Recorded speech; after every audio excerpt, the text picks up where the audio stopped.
It's at a 2000 Saab 9. It's an Arrow 9.5, something like that. And crank position sensor.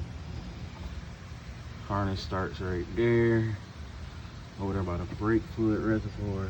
The sensor sits down there. Kind of right behind this O2 sensor. So yeah.